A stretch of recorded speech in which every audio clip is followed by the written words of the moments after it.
Assalamualaikum warahmatullahi wabarakatuh. Salam sejahtera untuk kita semua. Perkenalkan, nama saya Afrizal Abdi Musyafiq, SSI MM. Saat ini saya merupakan dosen Politeknik Cilacap yang ditempatkan di unit kerja program studi D3 Teknik Listrik. Dan tugas dari pengajaran saya sebagai dosen Tridharma perguruan tinggi untuk mengampu beberapa mata kuliah. Salah satunya mata kuliah energi terbarukan. Mata kuliah energi terbarukan ini merupakan mata kuliah inti pada mahasiswa semester 2, yang mana untuk memasuki mata kuliah energi terbarukan, mahasiswa harus lulus pada mata kuliah syarat di semester 1, yaitu mata kuliah ilmu bahan.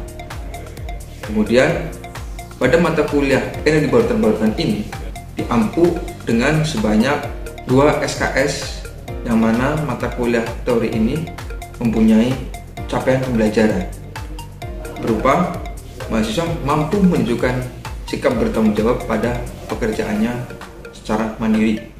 Yang kedua, mampu menjelaskan jenis-jenis pemanfaatan energi terbarukan.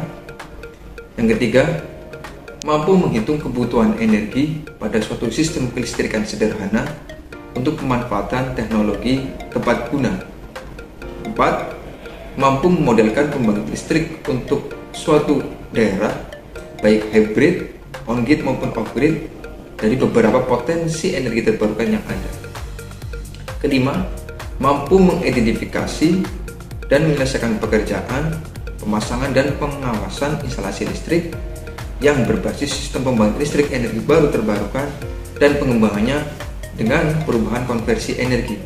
Dan yang terakhir, mampu menghitung potensi energi yang dapat dibangkitkan dari suatu jenis pembangkitan dan konsumsi energi di masa depan pada suatu daerah.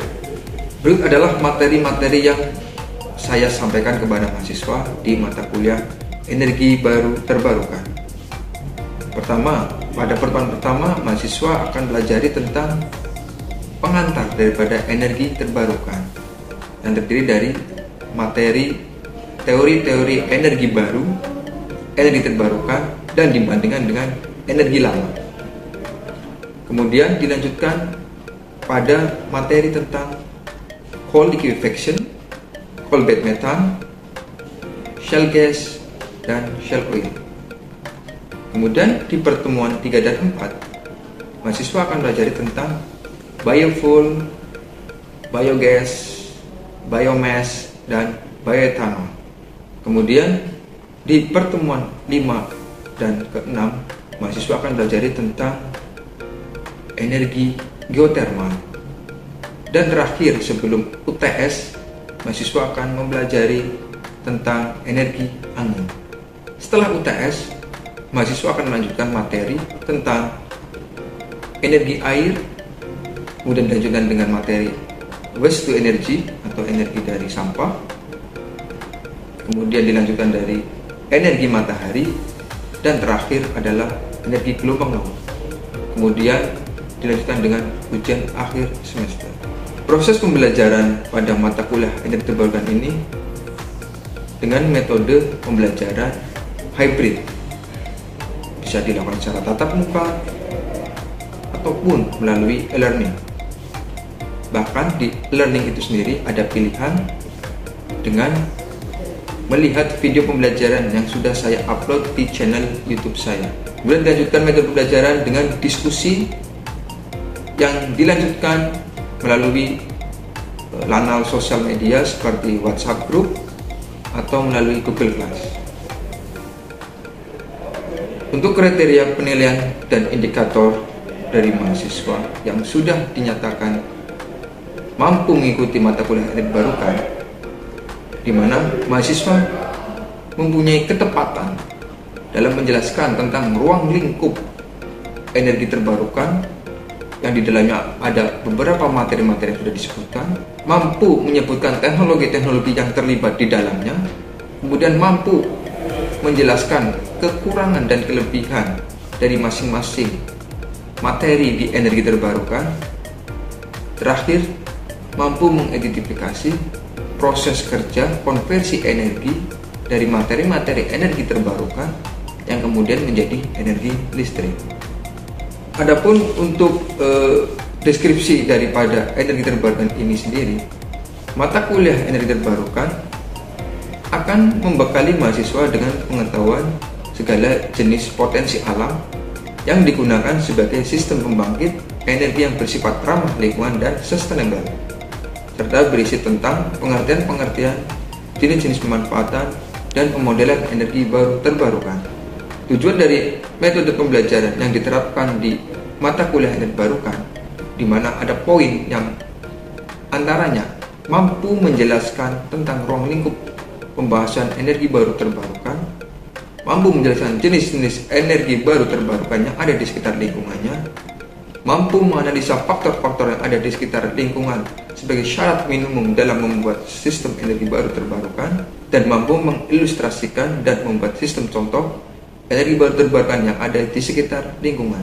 Untuk bahan ajar yang saya gunakan dalam materi mata kuliah energi terbarukan ini ada dua, yaitu pendukung dan utama. Untuk yang utama, kami menggunakan National Renewable Energy Laboratory Volume 1, 2, dan 3, di mana untuk pendukung kami menggunakan buku referensi energi teknologi energi terbarukan, sistem PLTS, dan penerapannya untuk kesejahteraan masyarakat. Adapun penilaian pada mata kuliah ini, mahasiswa dapat persentase 40% pada tugas, ujian tengah semester 30%, dan ujian akhir semester 30%. Adapun kegiatan pembelajaran pada mata kuliah energi terbarukan akan banyak diisi oleh tatap muka langsung, diskusi, serta mahasiswa dilibatkan dalam penelitian dan pengabdian.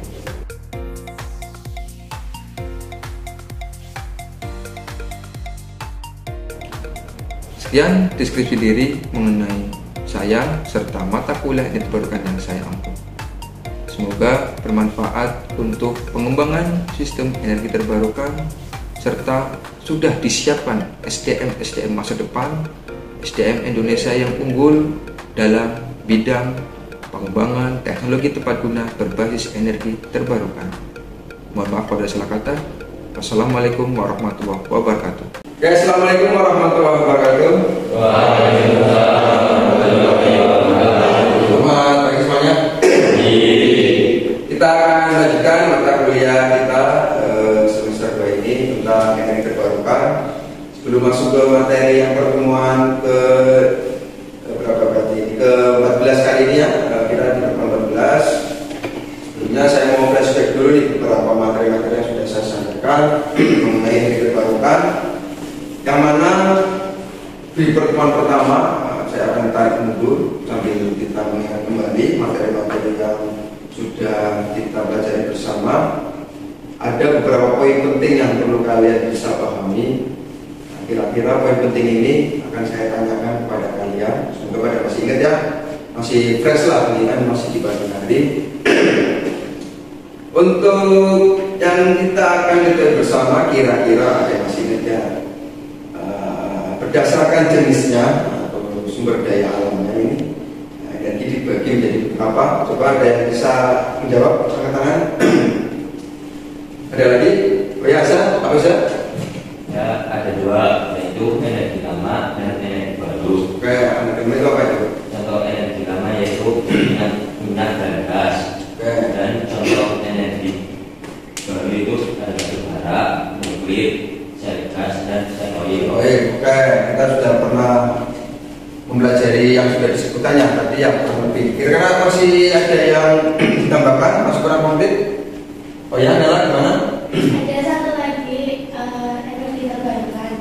Contohnya tuh kayak bisa energi angin, energi air, energi ombak, terus energi apa ya, panas bumi, energi sampah, dan satu lagi itu energi matahari. Nah, matahari. Oke.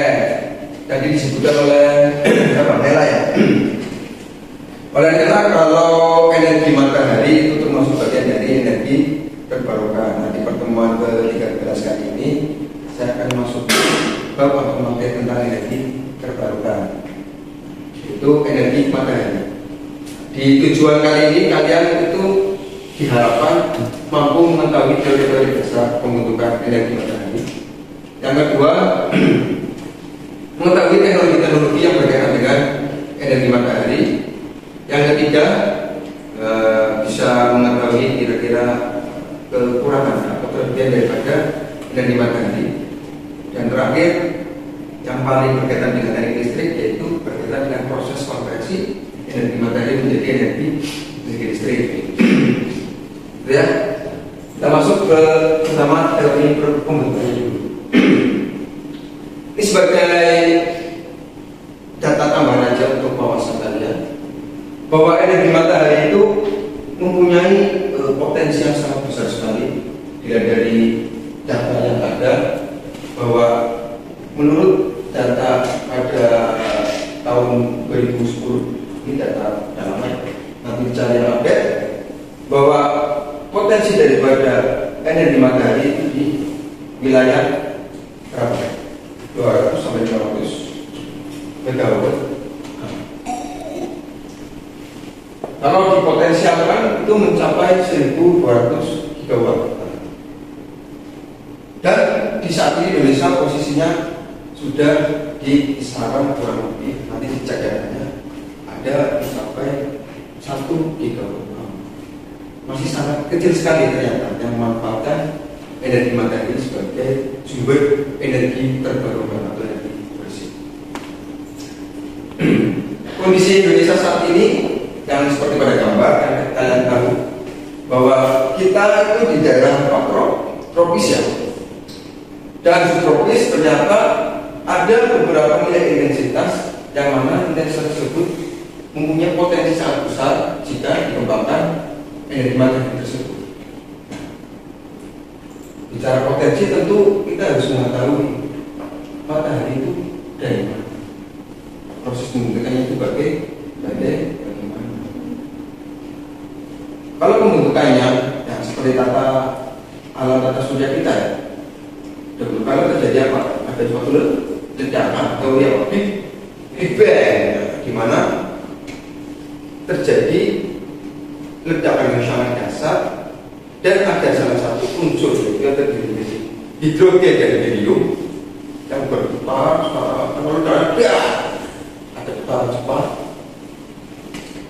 cepat. Salah satunya hidrogen dan helium, susunannya paling banyak itu membentuk suatu putaran yang akan menghasilkan yang kita sebut yaitu matahari. Kalau putarannya cepat, ada gravitasi, ada reaksi fusi. Nah, reaksi fusi yang pernah kita jadi di materi nuklir. Reaksi fusi berarti apa? Fusion, gabungan dari beberapa unsur yang sifatnya sangat radiasi tinggi atau radioaktif.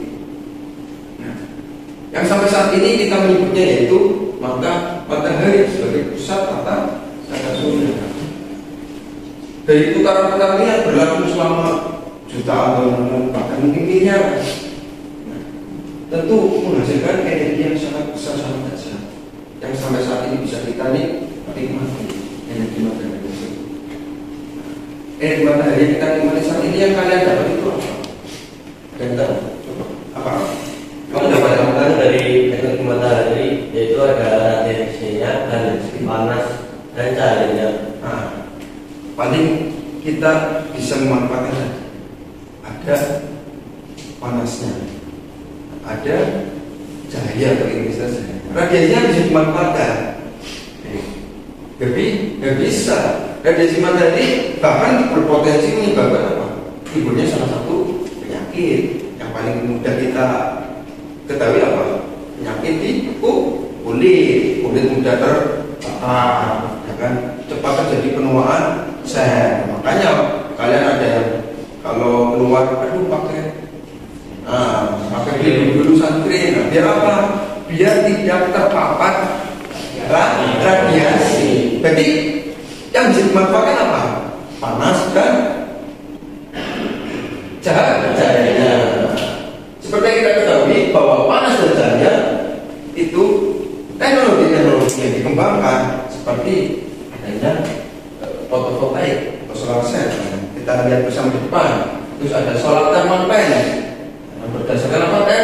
Thermal suhu atau panasnya tadi, atau juga dari solar furnace. Nah, kalau solar cell yang kita ketahui bersama di depan ini, ya suatu teknologi yang nantinya akan mengubah cahaya matahari menjadi listrik. Nanti proses kerjanya saya sampaikan. Di mana ada solar energi masuk ke material di sini. Nah, intensitas cahaya matahari masuk ke material solar cell yang nantinya bisa menghasilkan listrik berupa listrik DC. Nah, ada negatif dan positif. Terus matahari selain cahaya tadi ada apa? Panas. Panasnya bisa buat apa aja? Ternyata bisa buat apa? Untuk pemanas kebutuhan rumah tangga, bisa memanaskan air. Biasanya itu ada air panas nih yang dimanfaatkan dari panasnya matahari. Nah, seperti yang kita ketahui, teknologinya seperti yang pada gambar seperti ini, ada bagian-bagian yang mana panas itu ditangkap, diserap untuk apa? Memanaskan fluida. Di sini yang kita gunakan apa? Air. Atau bisa juga salah satunya ada contoh di Prancis. Solarnya dikumpulkan dari satu dalam satu tungku sehingga terpusat. Panas yang tersebut ini suhunya sudah tinggi sekali. Suhu yang tinggi mampu untuk menguapkan apa? Air yang menguap tadi bergerak. Air yang bergerak tadi bisa digunakan untuk menggerakkan generator. Dari generator yang bergerak menghasilkan listrik. Contohnya ada di Prancis. Jadi kita bisa memanfaatkan yang panasnya, yang jahat. Sekarang kita masuk ke matahari, energi matahari yang dimanfaatkan cahayanya. Karena kita listrik, artinya ada kaitannya, kita bisa mengonversi dari energi cahaya menjadi energi listrik. Yang kita sebut ada pembangkit tenaga surya. Bagaimana proses kerjanya? Teknologi apa saja terlibat? Nah, di sini teknologi yang pasti ada modul surya, ada solar charge controller, ada baterai, ada inverter, dan ada beban. Sederhana dari proses kerja energi matahari menjadi listrik. Jadi dari intensitas cahaya masuk ke modul, dari modul diubah dari energi cahaya menjadi energi listrik. Jadi listriknya listrik DC. Kemudian tegangannya kan itu tergantung intensitas. Kita kontrol Pak, kita kendalikan masuk ke bagian apa? Solar charge controller. Untuk apa? Mengatur listrik. Setelah diatur, otomatis bisa disimpan dalam bentuk apa? Baterai. Kemudian kita akan mengubah dari baterai menjadi AC tergantung beban kita. Nah, dengan cara apa? Masukkan ke dalam inverter. Seperti itu. Bisa proses kerja. Aplikasinya buat apa aja di matahari? Nah, tadi kita sudah sampaikan bahwa selain dari untuk cahaya dan thermalnya, ternyata beberapa juga bisa dikembangkan. Yang paling mudah untuk apa? Fasilitas umum, yaitu apa ini? PJUTS, jalan umum. Nah, kalian lewat Jalan ada kan PJUTS, dinaikkan lagi skalanya menjadi apa? Solar sistem di rumah tangga ada yang memanfaatkan pompa air juga ada. Apalagi yang skala menengah komunal, biasanya di industri memanfaatkan energi matahari untuk menyuplai listrik. Yang lebih besar lagi, soal besar seperti pembangkit yang kemarin di Indonesia ada 2 Cirata itu, yang terapung, ternyata bisa memanfaatkan lahan untuk pembangkit listrik. Atau yang khusus, biasanya yang khusus buat puskesmas, atau buat GTS atau GTS sektor. Nah, makanya kalian bisa berkomunikasi 24 jam, sinyalnya lancar kan. Nah, powernya nyala terus, disuplai pakai dari energi matahari. Nah, ini salah satu contoh. energi matahari dimanfaatkan konversi menjadi listrik untuk penerangan. Jadi konversinya dari energi cahaya, energi listrik masuk baterai, energi kimia dikeluarkan lagi menjadi energi cahaya. Tapi cahaya di waktu malam. Nah, kalau yang ini salah satu yang sudah kita install, teman-teman dari listrik, ada salah satunya yang memanfaatkan yang matahari seperti apa? Pompa air ini irigasi. Ya, ini ada di Kalijaya, Kecamatan Maros, yang mana pemanfaatannya tadi dari cahaya masuk ke panel surya menjadi energi listrik, terus disimpan ke baterai. Baterai digunakan masuk inverter untuk beban pompa. Jadi pompa air mengeluarkan air, jadi energi cahaya, energi listrik, energi kimia, energi gerak. Itu konversinya. Oke, kira-kira seperti ini pertanyaan. Kita diskusi bersama, ya. Diskusi tentang energi matahari. Jadi yang sudah saya sampaikan tentu ada hal-hal yang berkaitan dengan pemanfaatan energi matahari. Yang pasti ada kekurangan dan kelebihannya. Nah, mungkin semuanya pakai jadi selama ini yang paling enak pakai energi matahari aja Pak. Belum tentu. Pak, energi yang lain kayaknya nggak sustainable, ya belum tentu juga. Jadi energi matahari dan energi-energi lainnya seperti angin, air itu hanya apa? Membantu. Istilahnya mengcover apa? Satu energi yang lain. Jadi jangan sampai kita terpaku dengan salah satu energi saja. Efeknya apa? Tadi penggunaan yang tidak terkontrol dan sumber daya yang tidak terbatas tadi. Yang menyebabkan apa? Kelangkaan, perusahaan lingkungan. Mungkin kalau ada dijual beli harga akan lebih tinggi kalau permintaannya banyak. Kira-kira gambaran tentang energi matahari, kekurangan dan kelebihan apa yang di dalamnya? Coba ada yang bisa tanya apa? Kita kelebihan dan kekurangan energi matahari itu, kelebihannya jumlahnya tidak terbatas dan bisa terjangkau untuk di Indonesia. Contohnya bisa didapatkan gratis, tidak menghasilkan polusi, dan bisa dikonversi menjadi energi panas dan energi listrik. Kekurangan energi matahari, energinya tidak bisa disimpan lama dan investasinya masih mahal. Oke. Tadi ada kelebihan yang bisa kita bersama. Ternyata kita bisa menyalakan AC, mengaktifkan pompa air di tanah sawah. Mungkin kita bisa menggerakkan mesin-mesin teknologi di area tanpa listrik dengan memanfaatkan energi matahari. Salah satunya tadi, energi matahari bisa menjadi listrik, gerak, kita konsumsi energi panas untuk pengeringan. Saat itu kan energi matahari. Dan kekurangannya, nah ini yang jadi PR kita. Ternyata apa? Investasinya masih makanya belum banyak ini yang memanfaatkan energi matahari. Hanya beberapa parameter tertentu. Ada beberapa kalian pakai energi matahari? Belum ada. Karena apa? Masih mahal. Terus apa lagi?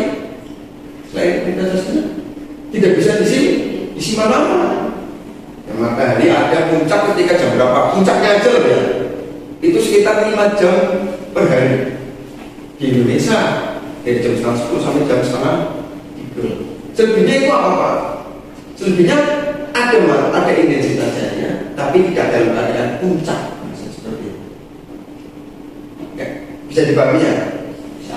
Matahari ada nih 12 jam dari terbit sampai tenggelam. Berapa lama? 12 jam.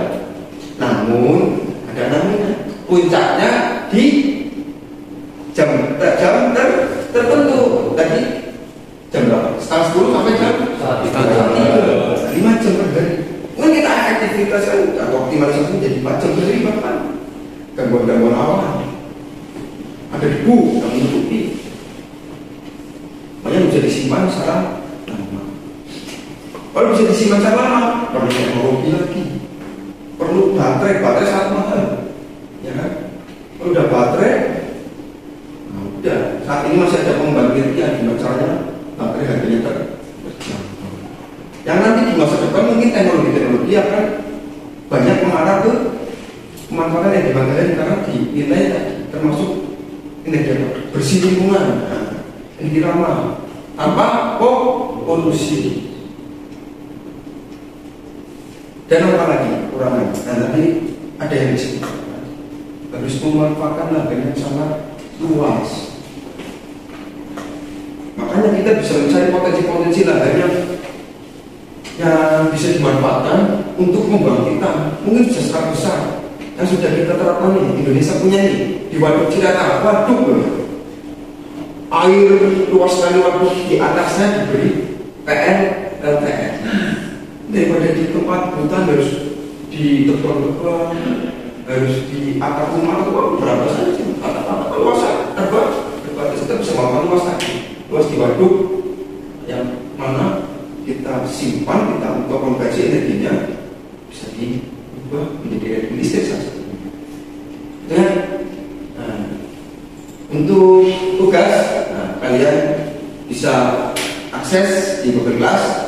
Nanti akan saya share melalui grup WA dan kami mohon ketua bisa mengondisikan anggota-anggotanya.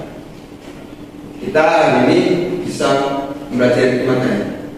Coba sebelum kita closing kesimpulannya ada di garis besar coba. Bagaimana kesimpulan dari materi?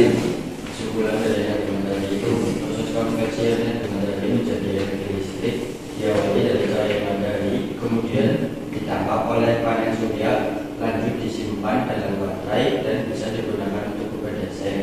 Jika mau diubah ke beban DC, maka bisa dari baterai masuk ke inverter dulu.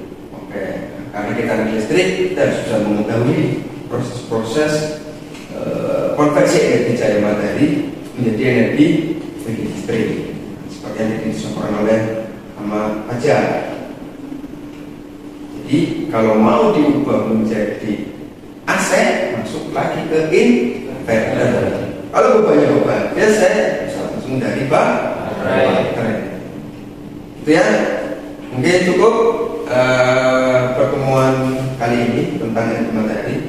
Nanti kita bisa melanjutkan untuk pertemuan berikutnya yang akan kita bahas yaitu tentang energi gelombang laut.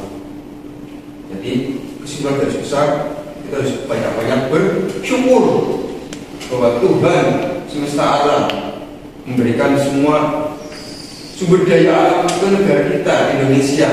Adanya apa? Energi matahari sepanjang tahun. Bahkan ada musim penghujan, nah, pas musim hujan pun masih ada energi matahari. Itu yang perlu kita syukuri. Nah, sebagai anak bangsa, kita bersama-sama menjaga alam sekitar kita.